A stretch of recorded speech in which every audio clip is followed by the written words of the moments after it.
white in this country. But I just feel that I've reached a point beyond which I won't go. And would you call this racism? I think it has to be some kind of racism. I mean, I don't want to be too heavy on that. But I think the television companies, for instance,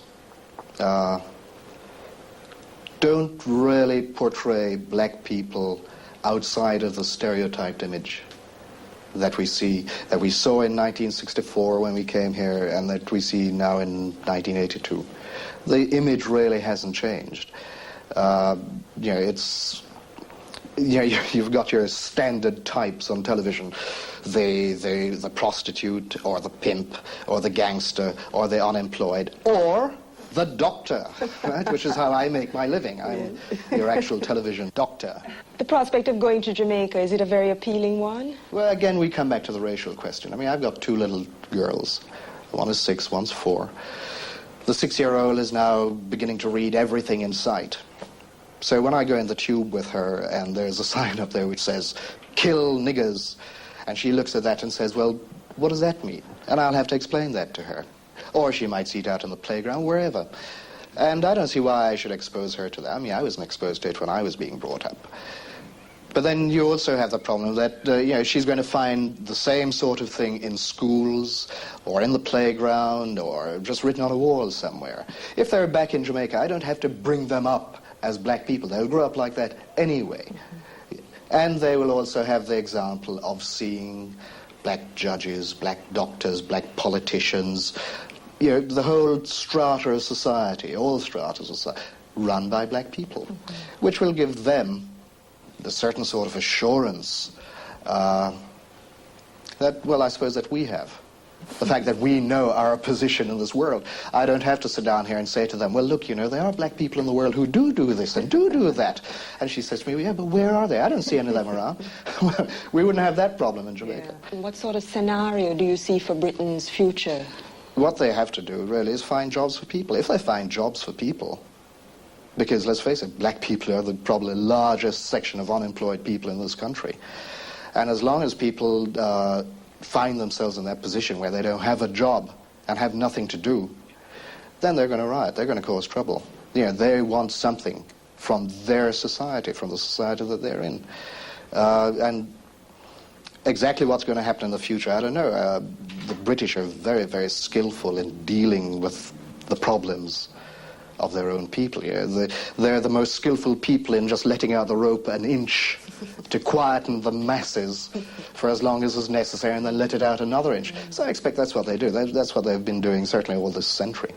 You've done such a wide variety of plays. You've been so involved in the theatre, especially the black theatre, and trying to make it active.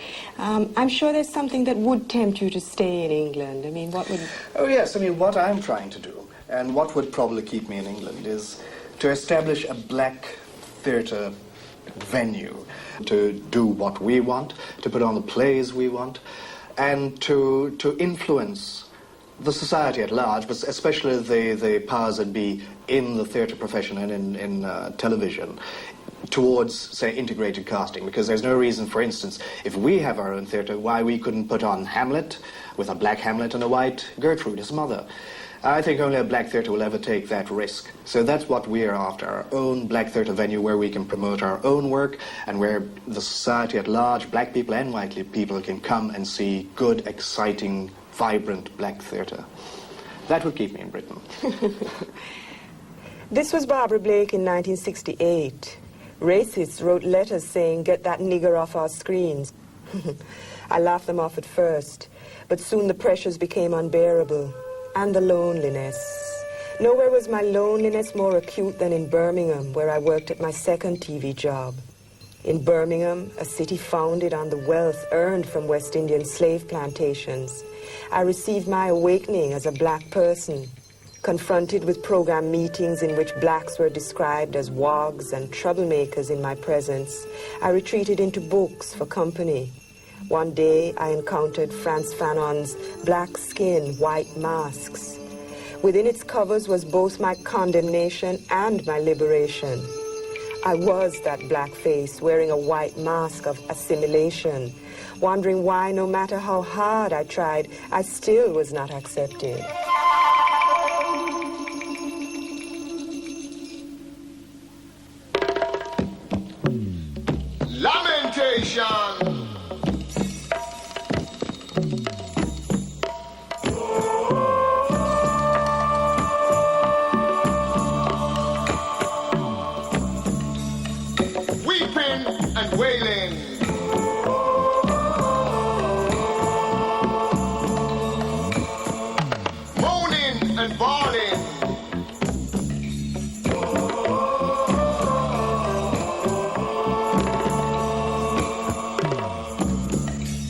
gnashing of teeth.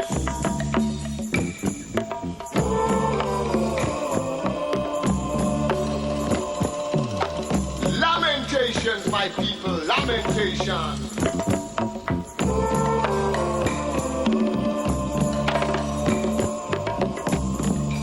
400 years of great tribulation.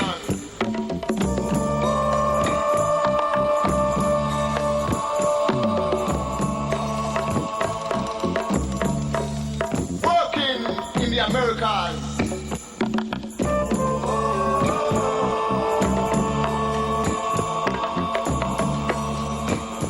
Sugar plantations in the Caribbean.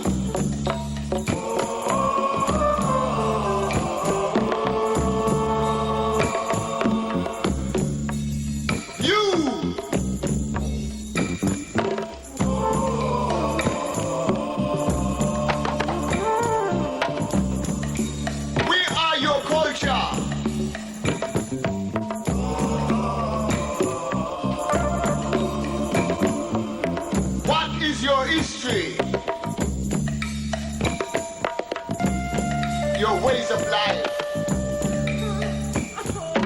You walking the banks of the River Nile, Upper and Lower Egypt. I priestess, kings, queens, emperors and pharaohs.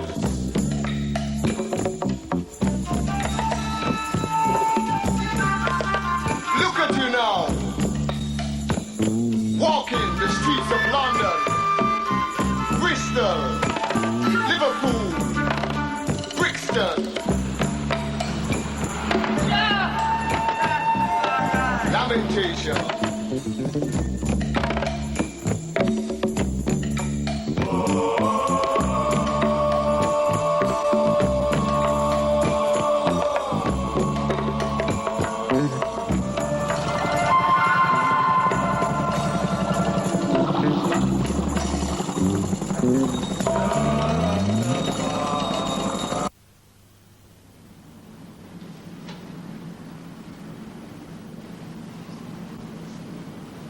Nowhere has the rhetoric of racism been more actively exposed and articulated than in the British media. Blacks make headlines for mugging, never for fighting and dying in the Falklands. Press, radio and television have created racial stereotypes when they could just as easily have used their enormous power to create peace, harmony and understanding between the races. Joan Bakewell came to television at the same time I did, and I sometimes did interviews on Late Night Lineup, the program to which she gave such vibrancy in the 60s and 70s. Joan, there's been 20 years that black people have been here, and in that 20 years, there's just so much that could have been done. In the same way, we of the media can influence people how to think on the Lebanon issue, for example, just by our reporting or just by the fact that we focus interest on it. I think this is the area that we really speak of as black people. Oh, you're quite right. I mean, looking back, it's easy, but it's correct to say so much could have been done. In a way, though, we on this side of the fence perceive so much more that could be done in concrete ways. For example, we see too few black people employed in the media, which would assist the media in solving the very problem you say it has. Quite correctly, it is a problem, what to do. For example, there's one newspaper, I must quote, who called up and said, could they interview me? And I said, why not send a black journalist? And they said, we have no black journalists. Yet this is a newspaper that prides itself on being the bastion of liberal journalism. Then, you know, you find... You should have asked for a job. I should have, shouldn't I? You find things like this article, you know, Positively Prejudiced, where a newspaper has gone out to make a point that today it's featuring black women in black fashion and they're being positively prejudiced. And, you know, I remember, you know, it's something that you would think, well, how wonderful. But we, the black people, were offended by this. Because these are white fashion, isn't it? Yes, it's a white image of how they think a black woman should be in order that they may be positively prejudiced in our favor, you it's know? It's very patronising, I can see that. It had to be pointed out to me, though. I mean, I just thought, well, she looks lovely, that's very attractive. I didn't perceive that... And perhaps not all black people would feel that that was offensive. True. I think that's also true. I mean, the black community does not speak with one voice. Well, I think some people are further advanced in terms of what they really see as their identity. Some people are dealing with assimilation to a greater extent and would accept this, you know, straightened hair from a white fashion house, you know, as an ideal of beauty. I think, though, the wider issues are really best described by this kind of article, where the Sunday Times did a beautiful feature, A New Proud Optimism Now Lives in Brixton, as a model is built for a future Britain. Now, this is the kind of positive reporting that I would really expect would have taken place in the 10 years that I was away. Yes, but you see, it takes place now because, as you and I know very well, the pressures have got greater. And you don't get change out of goodwill, you get change out of tension. It seems to me that the media has been slow to perceive the problem as you perceive it. Not surprisingly, you live it, and the media don't, and slow to work out how to respond to it. The other thing that has happened in the period of the 10 years you feel has been wasted... No, not quite wasted, just, you know, passed without much activity. Yes, but it's been building, and what has happened within the black community is that it has found its own rhetoric, it has found its voices, it has found its Horace Ove filmmaker, its Paul Boating spokesman, and they do articulate that dissatisfaction to a point where the white community cannot avoid responding to it, and it has to be brought to that point. And that point sometimes is tragic for the whole community. But once that has happened, the media responds like lightning. You know, it's over-sensational, and this is what hits us very hard in a very painful way, you know? Those kind of blows. Race riots in Notting Hill.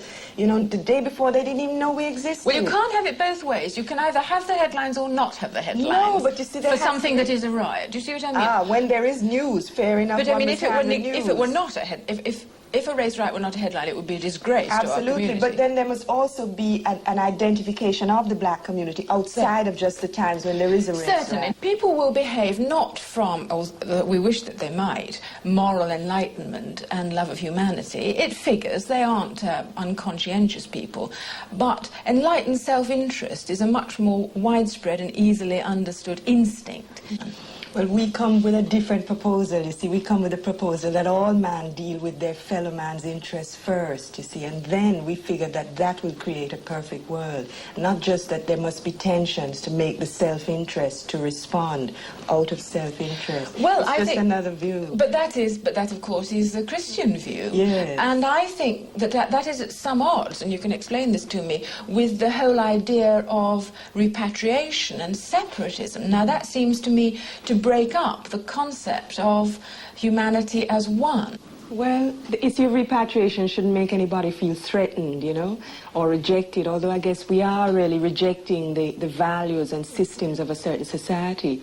But it's just that we have a dream, we want a chance to do our own